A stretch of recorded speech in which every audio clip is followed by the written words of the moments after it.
Bonjour à tous et bienvenue sur le plateau de Bonjour chez vous. Aujourd'hui, notre thème du jour est « Cesse de te mépriser, tu as de la valeur ». Bonjour à tous. Bonjour Evelyne. Salut Evelyne. Et bonjour à notre invité, Pasteur Aïda Moussabou. Comment vas-tu? Très bien, je vais bien. Honorée d'être là. Bonjour Gouet. Bonjour Pasteur Aïda. Bonjour Nadine. Bonjour Pasteur. Bonjour. C'est un plaisir pour nous de t'avoir sur le plateau. Tu es avec ton époux, pasteur à ACER Rennes. Donc ACER qui est la famille d'église du pasteur Alain-Patrick Tsengue qu'on connaît bien, qui est sur enseigne-moi.com depuis longtemps. Donc tu es sa fille spirituelle finalement. Et c'est ça, avec ton mari, vous vous occupez de l'église à Rennes et vous avez une petite fille de 3 ans. Oui, Eliana qu'on embrasse au passage. Ah, absolument, on embrasse Eliana. Et Pasteur Aïda, tu vas faire une rubrique famille aujourd'hui. Tu vas parler aux femmes d'hommes de Dieu finalement, de pasteurs, d'hommes dans le ministère. Tout à fait. Alors je suis venue encourager aujourd'hui des femmes qui ont des, comment je pourrais dire, des défis, des femmes qui passent par des temps où elles ne sont pas vraiment à la hauteur dans leurs responsabilités. Et j'ai un message d'encouragement pour ces femmes-là tout à l'heure. C'est super, on a hâte de découvrir tout ça. Et c'est ça, comme le thème le dit, aujourd'hui on va parler des personnes qui se méprisent. Alors le manque d'estime de soi, c'est quelque chose qu'on a tous déjà plus ou moins vécu dans notre vie, mais pour certains c'est un véritable handicap. Ça empêche d'entreprendre des choses, de prendre des décisions, et puis on se met toujours en retrait, on se méprise, on pense qu'on va échouer avant même qu'on ait commencé.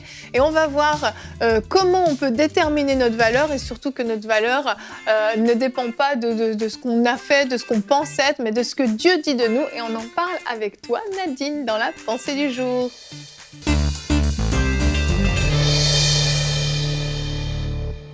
Alors aujourd'hui, je vais vous parler à vous qui vous méprisez, qui avez peut-être une faible estime de vous en ce moment, de vous qui ne vous sentez pas à la hauteur, qui ne reconnaissez pas votre propre valeur. Et ça peut sembler un sujet un peu, des fois, enfantin. Des fois, il y a des gens qui se disent « moi, ça ne me concerne pas ». C'est les enfants qui doivent se préoccuper de ces choses-là. Mais je crois que si, dès le départ, on n'a pas une bonne estime de nous-mêmes, ça affecte tout. Ça affecte comment on réagit en tant que parent, comment on se comporte dans le milieu de travail, comment on réagit en tant qu'époux et en tant qu'épouse. Donc, de reconnaître notre propre valeur est très importante.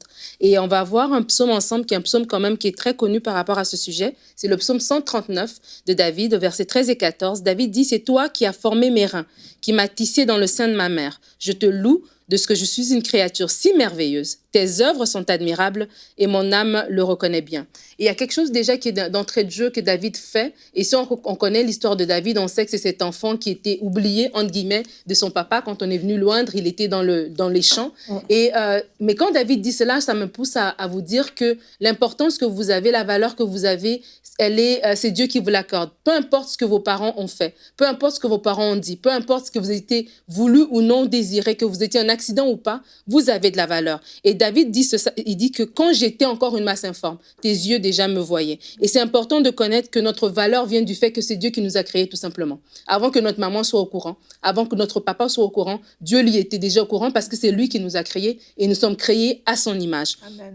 La deuxième des choses, c'est de reconnaître que notre environnement peut altérer notre perception de notre valeur. Si on reprend encore l'histoire du jeune David, c'est sûr que si c'était un enfant qui avait été oublié, qui était rejeté par ses frères, ou en tout cas qui était laissé pour compte, l'environnement aurait pu affecter sa façon de se percevoir. Mais il dit non, je suis une créature merveilleuse, il dit mon âme le reconnaît bien. Et ça, c'est quelque chose d'important. On peut se rendre compte que de par l'environnement dans lequel on grandit. Peut-être qu'on a grandi dans un quartier qui est pauvre, dans une cité. On est peut-être grandi dans des mauvaises conditions. Et du coup, on a l'impression qu'on est un citoyen de deuxième classe. Mais on n'est pas un citoyen de deuxième classe. Yes. Dieu nous a rachetés et Dieu nous donne cette valeur-là. Donc, ne pas laisser l'environnement, des critères de beauté ou de valeurs que les gens peuvent donner, nous affecter. Et la troisième des choses, c'est de réaligner notre langage et nos émotions et nos sentiments par rapport à ce que Dieu dit.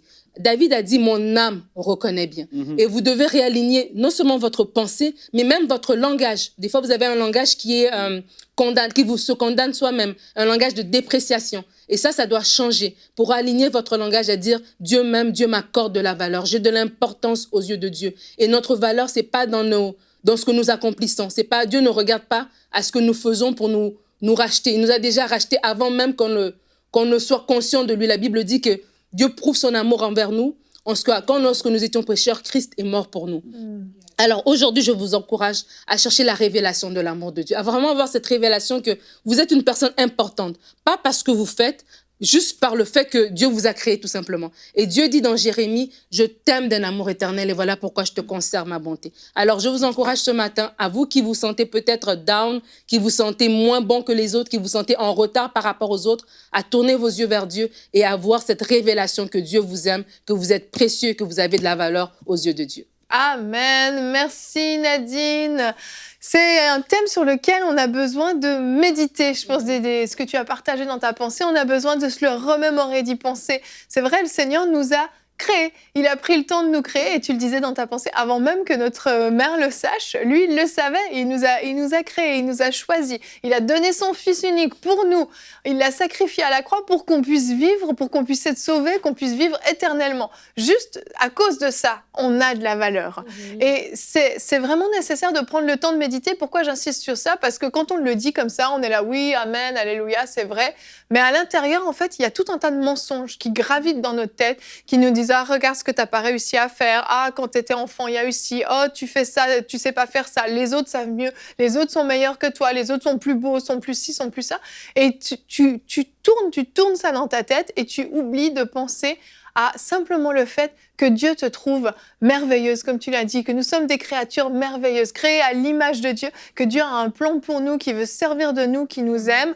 Et je vais vous lire un verset et je vous encourage à le saisir à la maison vraiment pour vous. C'est notre verset du jour, Ésaïe 43 au verset 4. Tu as de la valeur à mes yeux, tu as de l'importance et je t'aime. Le Seigneur vous dit ça à vous à la maison, qui peut-être avez des problèmes d'estime personnelle.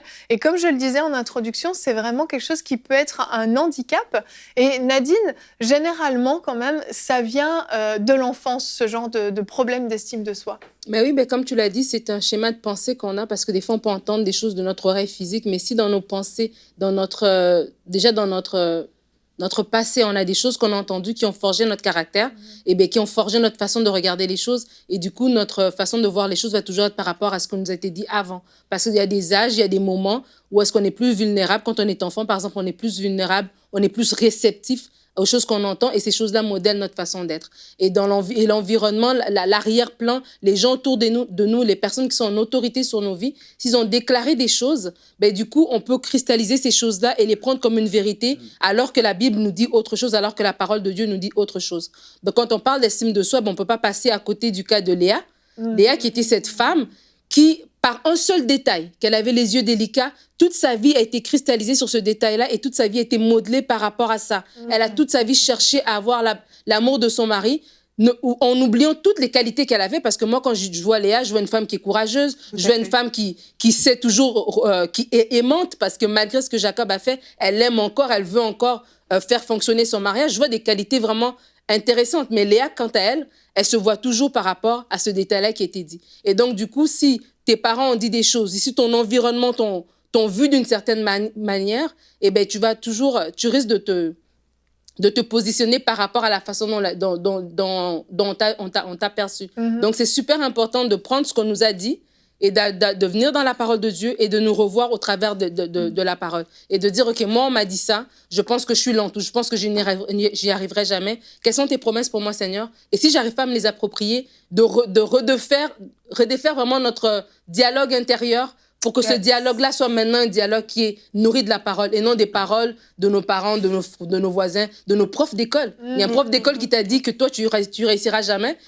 Ça t'a été dit en 4e année et jusqu'aujourd'hui, tu portes encore le poids de cet échec-là. Ouais. Et ça, c'est des choses qu'il faut se libérer. C'est des choses qu'il faut vraiment casser dans nos vies pour se voir au travers de la parole de Dieu. Amen. Tout à fait. Vraiment, j'ai envie de rebondir sur ta pensée qui est très bénissante, si je peux dire ainsi. Et pendant que tu étais en train de parler, je voyais vraiment le côté aussi culturel. Parce que parfois, en fait, la mauvaise estime de nous-mêmes peut venir de la culture qu'on a reçue. Par exemple, dans certains pays, on peut valoriser certaines choses. Et quand on arrive, par exemple, si je prends le cas en Afrique, il y a des traits physiques qu'on peut trouver très beaux. Et quand tu arrives en Europe, c'est peut-être pas forcément les mêmes critères. Moi, j'ai connu parfois des jeunes filles qui arrivaient dans leur pays, on leur disait voilà, t'es belle, t'as un peu de poids. Et elles arrivent en France, on leur dit non, faut pas être comme ça. Et donc ça crée tout de suite en fait des complexes inimaginables et elles grandissent avec ça et elles développent une façon de se voir qui est très, très, très négative.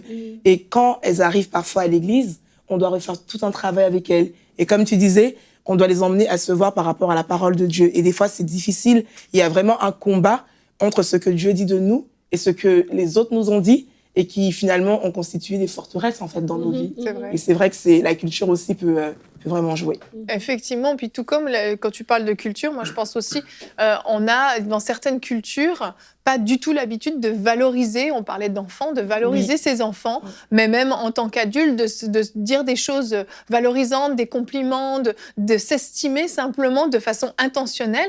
Dans certaines cultures, ça se fait pas, c'est tout. Pourquoi si on le faisait, on dirait c'est trop bizarre, qu'est-ce que tu es en train de faire?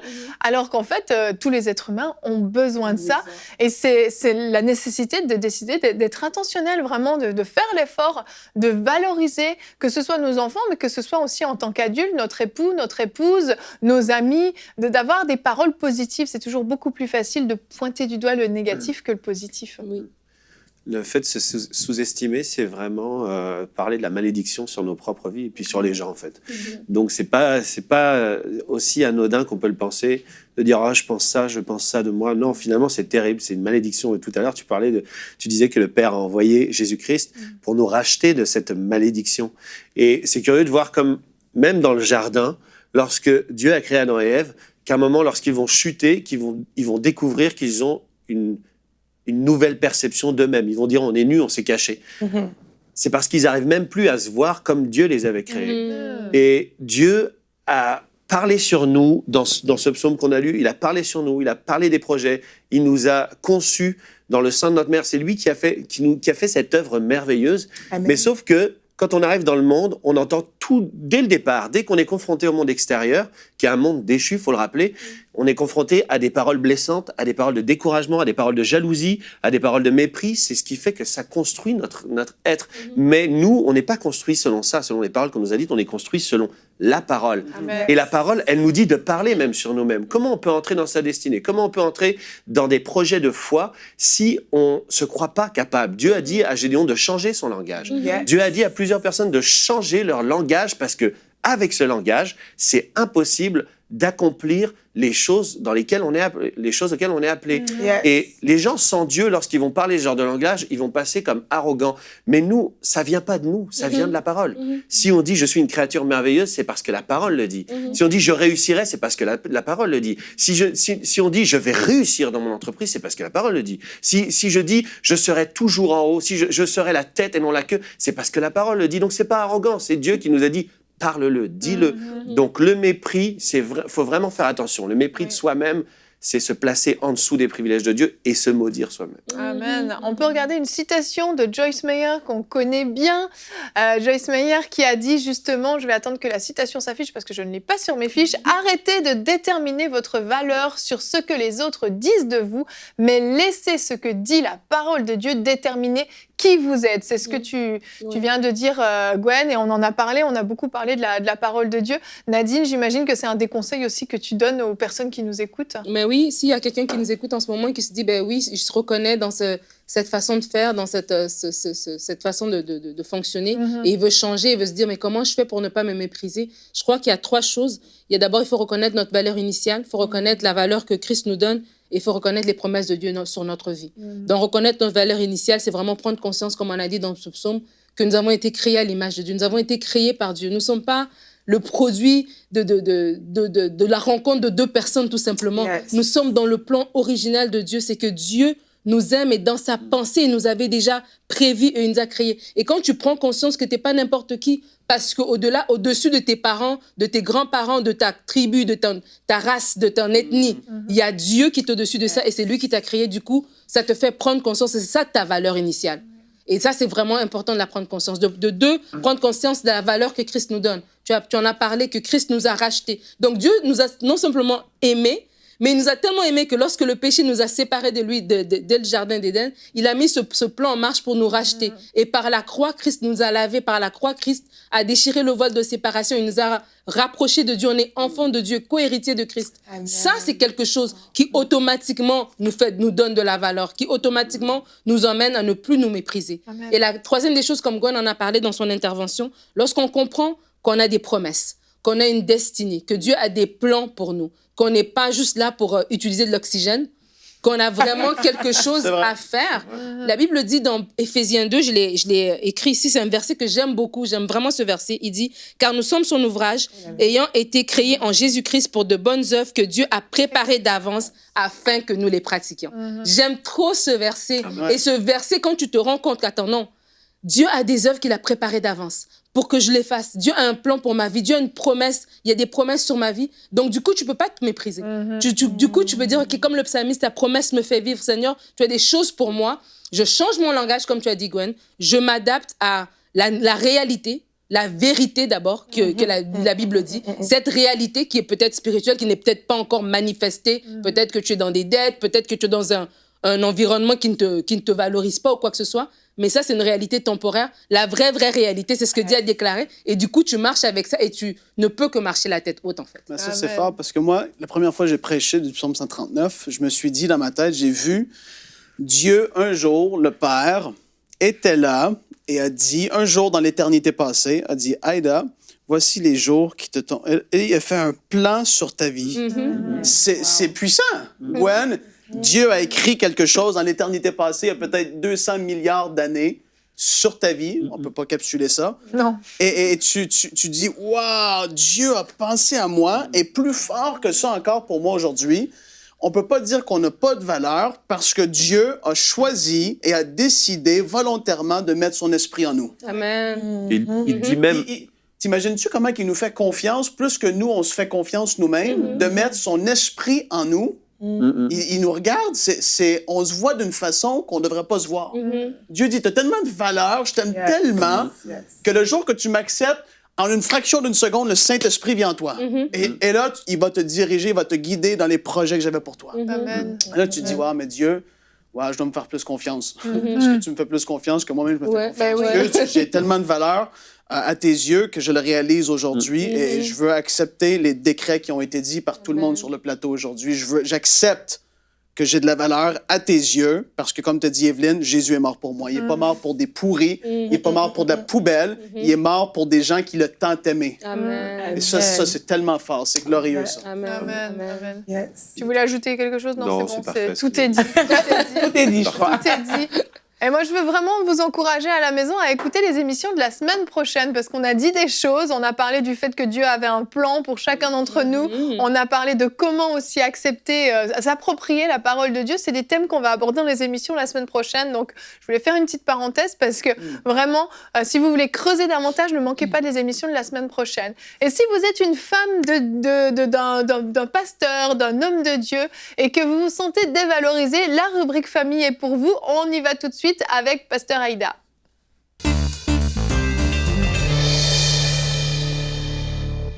Donc, on a beaucoup parlé des personnes qui se méprisent. Et puis, il y a des hommes, il y a des femmes. Mais là, on va se concentrer un petit peu sur les femmes de pasteurs qui ont, d'hommes de Dieu en général, des serviteurs de Dieu, qui ont de faux raisonnements, de fausses façons qui croient des mensonges, finalement, qui les rabaissent sans arrêt. On va commencer avec l'un des premiers mensonges qu'elles peuvent se dire, c'est « J'ai l'impression de ne pas être impliquée dans le ministère de mon mari ». Ça, c'est des choses qui arrivent fréquemment?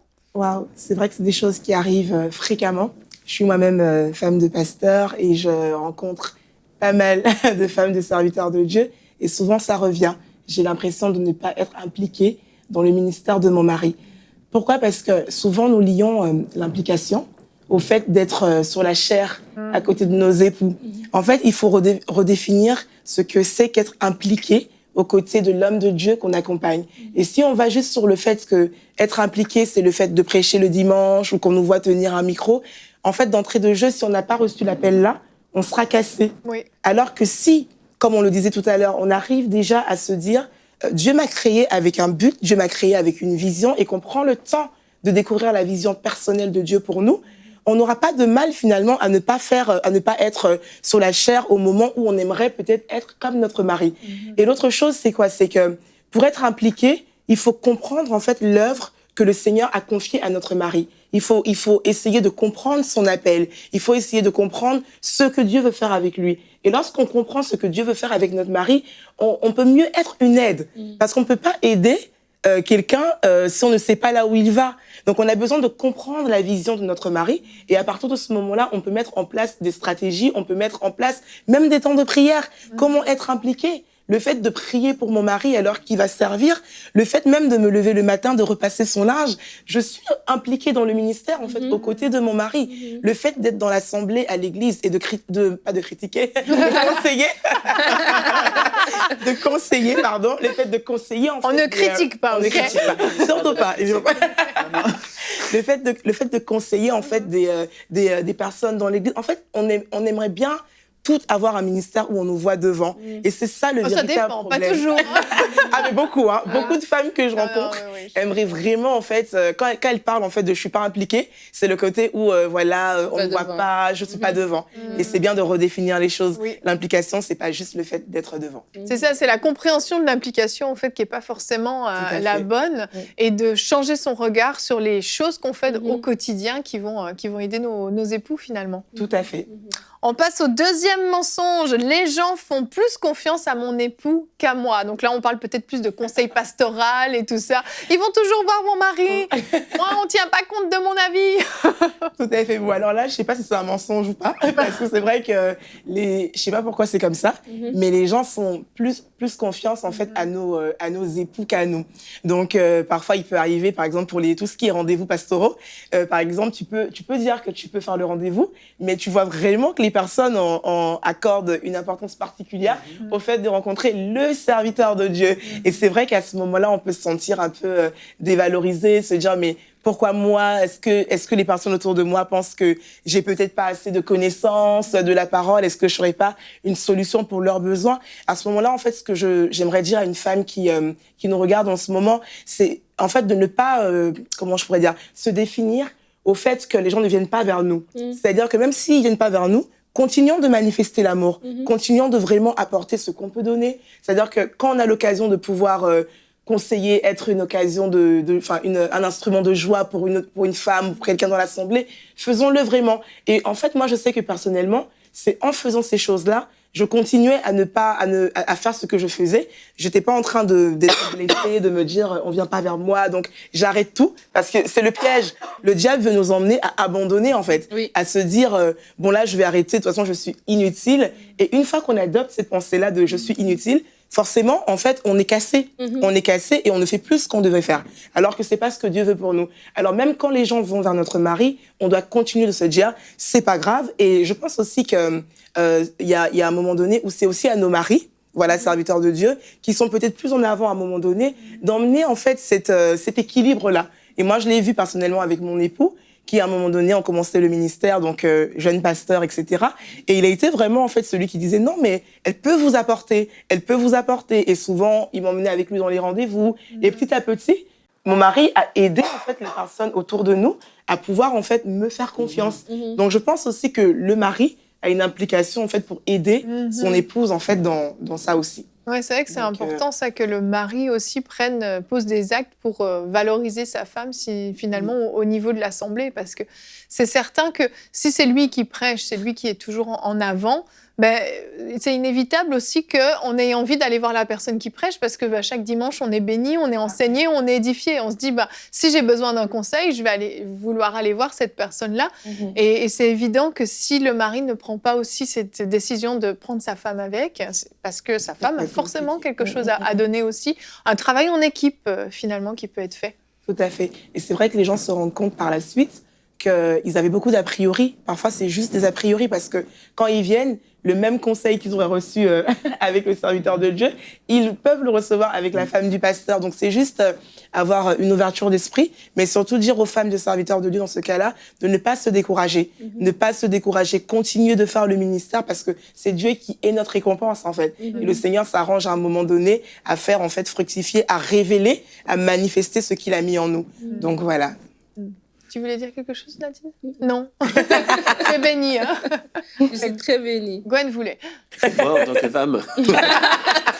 Non, c'est vrai. En tant que serviteur de Dieu. Ce qu'elle disait, c'est puissant, en fait, c'est que aussi, c'est le rôle du pasteur, du mari, de valoriser son épouse, de valoriser l'onction qu'il y a sur son épouse. Et je crois que l'onction aussi, dans les maisons, dans les maisons spirituelles, dans les églises, quoi. Je crois que l'onction qu'il y a sur le pasteur, elle repose aussi sur les épouses. Mais ça demande deux choses. Ça demande non seulement aux gens qui viennent voir leur pasteur de reconnaître l'onction qu'il y a aussi sur l'épouse du pasteur. Si tu le reconnais pas, tu recevras rien. Et ça demande au serviteur, effectivement, de relâcher cette onction aussi sur son épouse. Donc, je crois que c'est une question aussi de perception, comment les gens veulent recevoir, sont prêts à recevoir. Il y a des gens, ils vont voir le pasteur, mais finalement, ils vont rien recevoir avec le pasteur parce que leur attitude, c'est juste d'attendre un homme, une réponse d'un homme de telle et telle personne. Alors que quand tu comprends l'onction, tu sais que l'onction est déversée sur le père et la mère de la maison, et tu reçois finalement, que ce soit avec le pasteur ou avec la femme du pasteur, ou même avec d'autres pasteurs de l'Église. Tout simplement. Et puis un autre point, Yveline, avec les femmes des serviteurs de Dieu aussi dans cette catégorie-là, c'est que parfois, je rencontre des femmes qui peuvent développer des sentiments même de jalousie. C'est-à-dire qu'à un moment donné, en fait, il y a peut-être plusieurs femmes qui vont voir leur mari, etc. Et en fait, j'ai pu voir des femmes qui, à un moment donné, développent vraiment des sentiments de rivalité, de jalousie pour d'autres femmes, et ça crée même des problèmes dans le couple. Et ce que je voulais vraiment dire à ces femmes-là, c'est que c'est pas la peine d'aller sur ce terrain-là, parce que finalement, c'est un terrain que le diable aussi utilise. Et je me rappelle de cette femme-là qui était venue me voir et qui me disait, Pasteur Aïda, mais mon mari, enfin, cette femme passe plus de temps avec mon mari, etc. Et bon, parfois, il y a aussi un peu d'abus, donc je suis pas en train de dire qu'il faut pas équilibrer. Il faut bien sûr être équilibré par rapport à la parole, mais faut pas développer de sentiments de jalousie, de rivalité. En fait, il faut entretenir un système de pensée qui est sain. Comme nous dit la parole dans Philippiens 4, verset 8, tout ce qui est digne de louange, ce qui mérite l'approbation, soit l'objet de nos pensées. Et on doit toujours, à l'instant où une pensée négative veut venir par rapport à une femme dans l'église ou par rapport à notre mari, on se réfère à ce verset-là, on déclare avec et on prie, en fait. Donc, c'est vraiment important. Oui, bon conseil, Pasteur Aïda. Troisième point, j'ai parfois l'impression qu'il fait sa vie et moi la mienne. Alors ça, c'est vrai que parfois c'est une impression, mais parfois c'est presque une réalité parce que les vies sont tellement à l'opposé qu'on a l'impression, finalement, on n'a même pas de vie commune. Ça, c'est vrai aussi. Alors, si je prends, par exemple, pour parler de moi, parce qu'on parle... Dévoile. De mon couple. Donc, mon mari, lui, il s'occupe, au niveau de là où on est, de l'implantation des églises, en fait, en Bretagne. Donc, ça fait qu'il est souvent parti dans les différentes villes pour les groupes de prière, etc. Et c'est vrai que souvent, moi, au niveau de l'église, je suis plus dans autre chose. Donc, on n'a pas forcément les mêmes dans le même service, les mêmes tâches. Et c'est vrai que parfois, on peut sentir qu'on ne se voit pas. Mais je pense qu'il faut vraiment prendre le temps de parler de l'équilibre familial. Il faut prendre le temps avec notre conjoint ou notre conjointe, voilà, pour parler, en fait, pour vraiment trouver des temps, parce que c'est pas non plus bien qu'à un moment donné, il y ait comme un déséquilibre qui fait que le couple, en fait, perd sa stabilité. Ça aussi, ça arrive. C'est vrai qu'au départ, surtout, on est tellement zélés, on va là-bas, on va à gauche, on est invité. Et à un moment donné, en fait, il faut s'asseoir et remettre, en fait, les choses, l'ordre des priorités. Il faut discuter, mettre l'ordre des priorités. Et je pense que s'il y a des fois, mon mari me disait, viens avec moi. Il me disait, viens avec moi. Et surtout, quand j'allais avec lui, j'étais aussi d'une aide. Je pouvais aider dans ce qu'il faisait. Donc, il m'emmenait avec lui et ça me permettait de voir ce qu'il faisait aussi. Donc, je pense que s'il y a des serviteurs de Dieu qui nous écoutent, emmenez vos femmes avec vous. Il ne faut pas toujours qu'elles restent. Il faut les emmener. Ça permet de voir, en fait, sur le terrain ce qui se passe.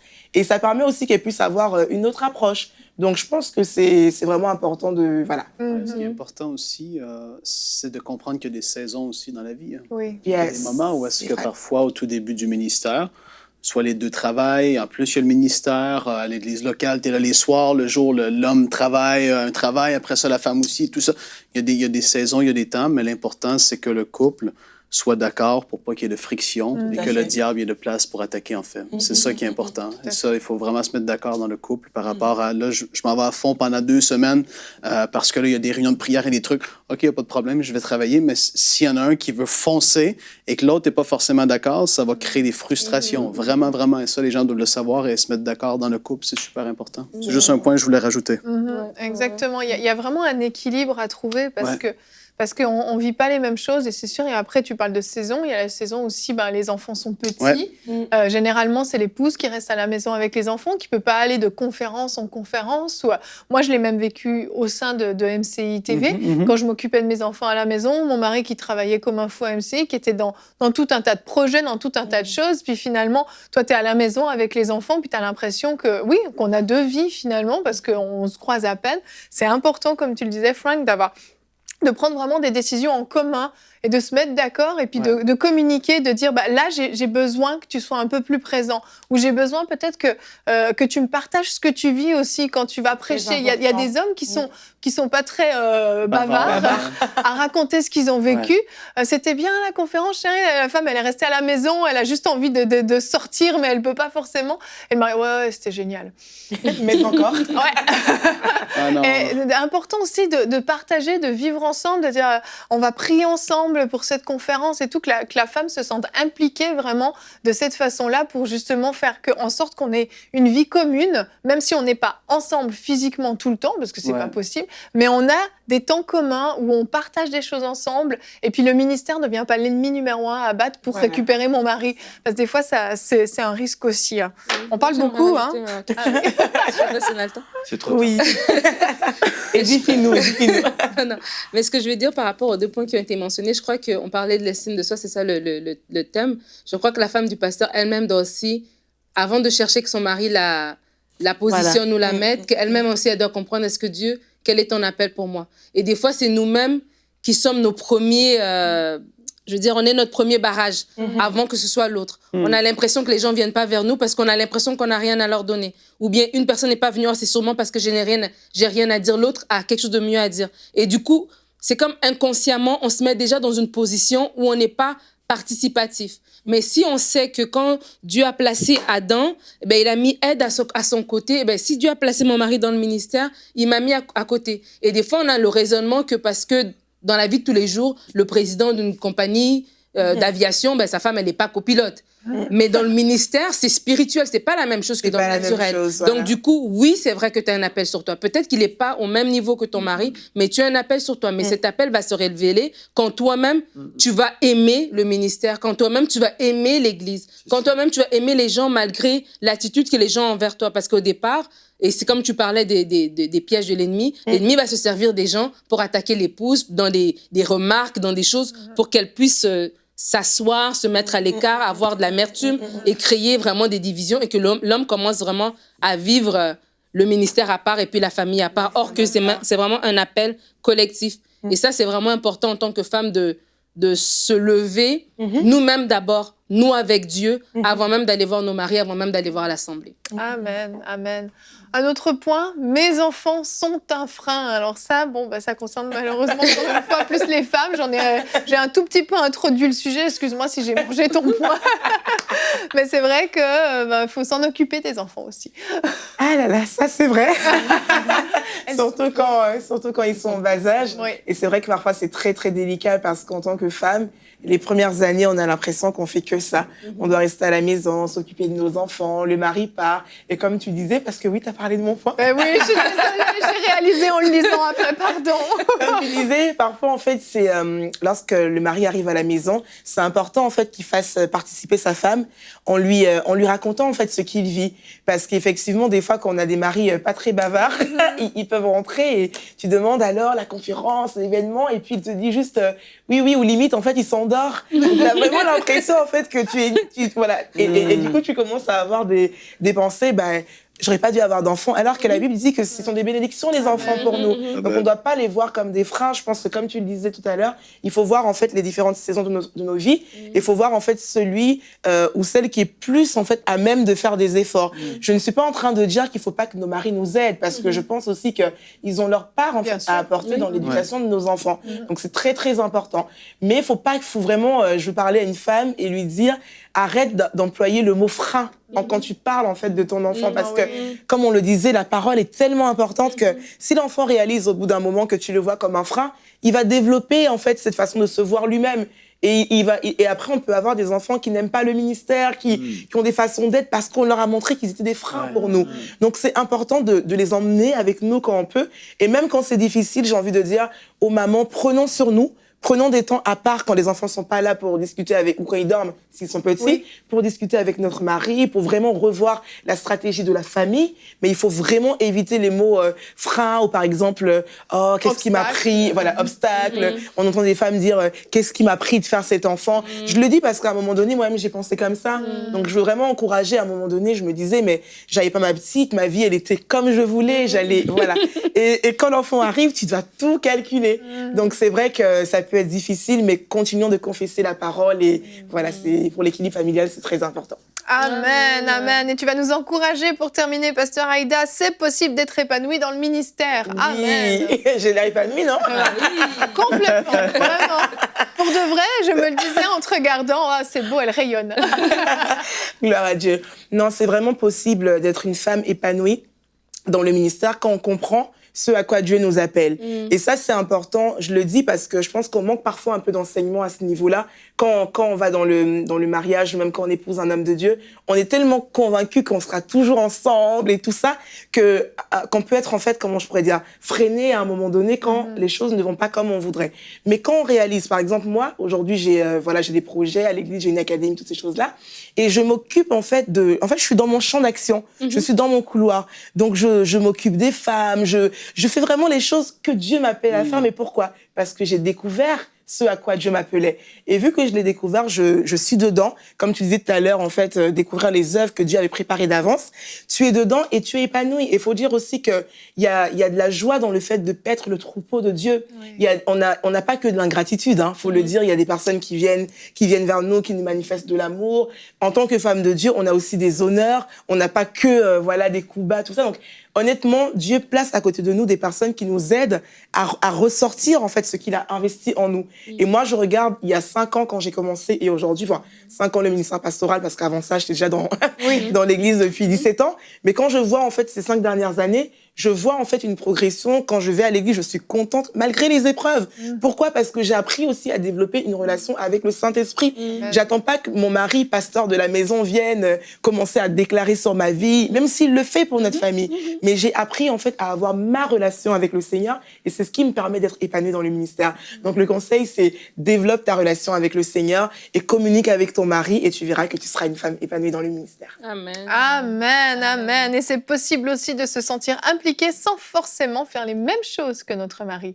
Ça, c'est vrai aussi. Je crois qu'on l'a un peu dit, on l'a un peu dit tout à l'heure, mais effectivement, je pense qu'on peut ne pas... Déjà, c'est rare qu'on fasse vraiment les mêmes choses parce qu'on n'a pas les mêmes couloirs, mais on peut se sentir impliqué tout en étant, en fait, je sais pas, si je prends le cas de Gwen, tu es chantre, et ton épouse, elle fait... Travaille, fait de la comptable pour EM, pour Jérémy, Voilà, elle fait pas forcément les mêmes choses que toi, mais je pense qu'elle se sent impliquée à tes côtés. En fait, je pense que le tout, c'est vraiment, en fait, à la maison, les ajustements qu'on fait. Si on sait que, en fait, on est en harmonie, même si devant les gens, on n'a pas les mêmes tâches, et que, faut le dire, il y a des personnes qui viendront nous voir, parce que ça aussi, dans l'église, ça existe. Des personnes qui viennent te voir, qui te disent « Ah, tu vois, ton mari te valorise pas, t'es toujours derrière. » Il y a des personnes comme ça aussi que parfois le diable utilise pour te faire... C'est vrai. Voilà, ça c'est vrai. Mais en fait, quand tu sais très bien, voilà ta place, en fait, quand tu connais ton appel, ça répond à tout le reste. Tant que tu connais pas encore, prends le temps de prier, parce que parfois c'est progressif de découvrir ce à quoi Dieu nous appelle. Oui. Mais prends le temps de prier, prends le temps de communiquer avec ton époux et de faire confiance, en fait, au plan de Dieu. Et en fait, les choses vont s'emboîter les unes les autres, et ça va tellement être naturel. Franchement, le ministère, c'est Oui. Juste parce que je parlais de, par exemple, mon épouse qui fait effectivement de la compta pour l'église, etc. Là, ce que je vois plus, la dimension dans notre couple ou dans notre famille, la dimension, c'est vraiment de servir Dieu. C'est de servir Dieu dans ce qu'on est en train de faire. Yes. Et on veut vraiment être des serviteurs dans ce qu'on fait. Donc, il n'y a pas de dimension inférieure ou qui est complètement... c'est une saison de ça. Oui, certes, il peut y avoir des saisons particulières, mais la seule qui demeure, c'est de servir Dieu. Amen. Amen. Et quand on le fait, si tu es en train de juste faire un travail, tu ne sers pas Dieu. Mais si tu le fais en servant Dieu, eh bien, tu manifestes toute la puissance du Saint-Esprit au travers de ton ministère. Si ton ministère s'est occupé des finances, de tel et tel truc, ce ministère doit être développé d'une manière miraculeuse, tu vois. Donc, je vois plus la dimension de servir Dieu. Les enfants, pareil, servir Dieu. Mon fils, je l'encourage à servir Dieu. Dans la maison, on déclare qu'on sert Dieu. Amen. Amen. Merci beaucoup, Pasteur Aïda, d'avoir creusé ce point qui est important parce qu'il y a beaucoup de femmes qui en souffrent et j'espère que à la maison, ça vous a fait du bien, ça vous a encouragé et vous savez désormais où fixer vos yeux. Vous connaissez désormais votre valeur, que vous soyez femme d'un serviteur de Dieu ou que vous soyez un simple croyant, une simple croyante, vous avez de la valeur. Votre valeur, je le répète, n'est pas déterminée par ce que vous faites ou ne faites pas, n'est pas déterminée par ce que les autres disent ou ne disent pas de vous. Votre valeur est déterminée par ce que Dieu dit de vous. Et il dit que vous êtes une créature merveilleuse, extraordinaire, pour laquelle il a formé des plans merveilleux. Et nous croyons que vous avez de la valeur. Et nous espérons que vous y croyez aussi avec nous. On va se retrouver demain, Pasteur Aïda. Nous, on se retrouve jeudi. Donc, ne pars pas trop loin. On se revoit bientôt. Et demain, nous parlerons de l'excellence. En quoi l'excellence est-il importante dans l'église locale? Et nous aurons un conseil du coach avec un invité, le pasteur Nathanaël Beumier, qui est également ingénieur du son, un très bon ingénieur du son, qui va nous dire comment améliorer le son, la sonorisation dans une église. Ça paraît très simple, mais vous allez voir que c'est aussi très spirituel. On se retrouve demain. Bonjour chez vous.